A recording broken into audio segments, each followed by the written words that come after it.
guys, we are about to enter into the Presby Church, the first Presby Church to be built in Ghana. It can be found in the Osu Castle. This is the church right now. This is the church. And at the downside, we have a dungeon over there where the meal are being kept. And on top of the dungeon, we have a church where people worship God. And this church was the first Presby Church to be built in Ghana. They constructed this chapel right on top of 4 female dungeons, in which they named it St. Francis Xavier Catholic Church.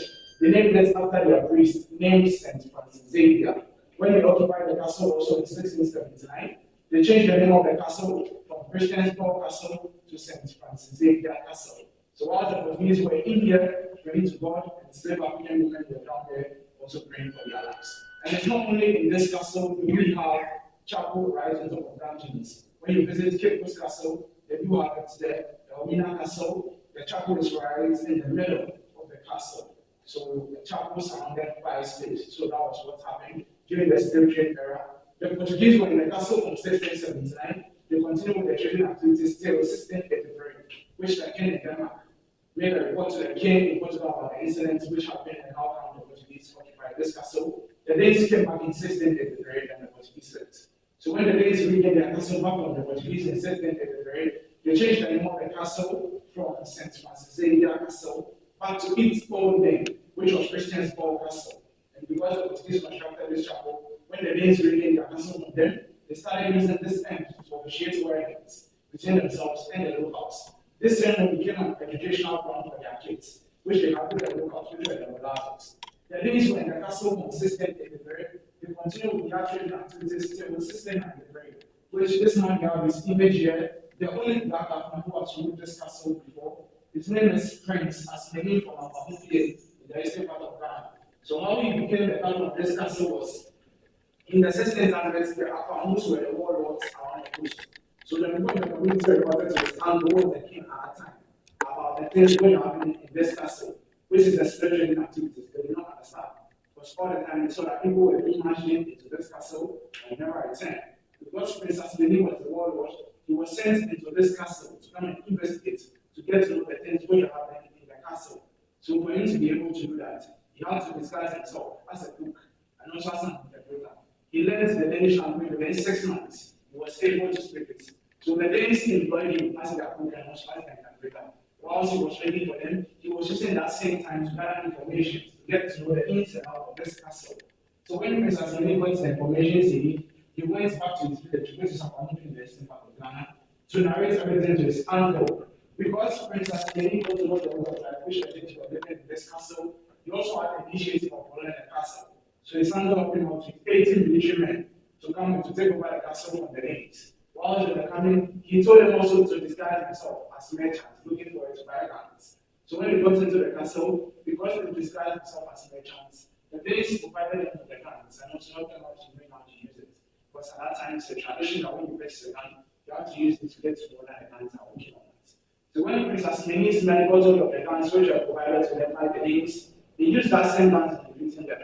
At that time, the only person who was able to escape the attack was the governor in charge. His name was Nicholas Johnson. He was 25 years of age. When he got to know that Prince Asmeni's men had conquered the castle, he jumped over one of the bastions, then jumped over 2 miles to a fort you have right here, known as Fort, which was built by the Dutch. During that time, the Dutch were operating from that section. So they rescued the Danish governor, Nicholas Johnson, and they defeated him on the street and reported back in Denmark that their training was held by the black man named Prince Asmeni. So when Prince Asmeni got to know that the Danish governor has jumped, he went on to wear the governor's suit. Then he declared himself as the governor of this castle. He ruled this castle for 1 year and some months. From 1693 to 1694, he became the first black governor, the only black governor who has ruled this castle before. Unfortunately, too, when he was the governor of this castle, he also continued the trading activities in the castle.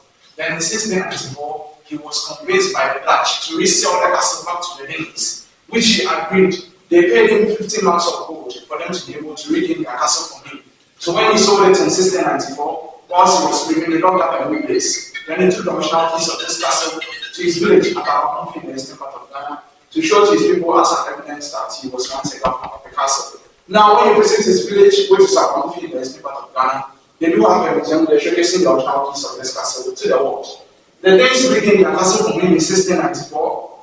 They changed all the locks of the castle. They resumed their trading activities in the castle. They continued with it till 1803, which they abolished the slave trade in the castle. So when the Danes abolished the slave trade in the castle in 1803, they weren't able to transport all the slaves they had in the dungeons to the 3 West Virgin Islands. So they started going to plantations with them. Some of the plantations started in our various communities, Osu, Legon, and our businesses everybody has /plantation farm. What they were planting during the plantation era was the lemon betai, the national tree symbol for Jamaica, used in making furniture. The neem tree from India, used in curing malaria. That was what they were planting during the plantation era. They continued with the plantation activities till 1850, which they saw that wasn't lucrative as they started. Stopped the plantation activities, sold this castle plus their 4 forts to the British for 10,000 pounds each. The British moved from the Cape Coast Castle into Christiansborg Castle, started using it as their administrative head office, and also colonizing us India till 6th of March 1957,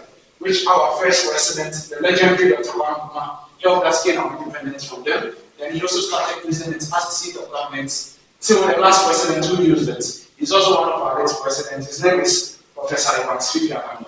Whilst he was using the castle as the seat of government, he was fellowshipping with his members in this chapel.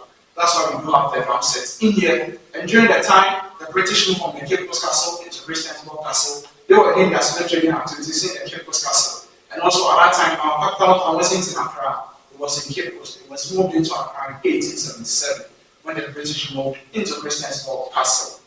This ceremony also, which we are in, also gave birth to one of the churches we have in Ghana, which is the Presbyterian Church. On 18 December 1828, 3 Basel missionaries were brought from Caesar to preach the word of God, but they died out of malaria because the water system down there was breeding mosquitoes. 3 months later, instead of 4 came, 3 died, there was left with 1. He found his way to Opon in the eastern part of Ghana. Then he got healed through the use of neem tree for malaria. Then he decided to stay there and spread the word of God across that end. That's the main reason why we visited Opon, which is in the eastern part of Ghana. They do have a lot of Presbyterian products, like schools, churches, and hospitals belonging to the Presbyterian Association we have in Ghana.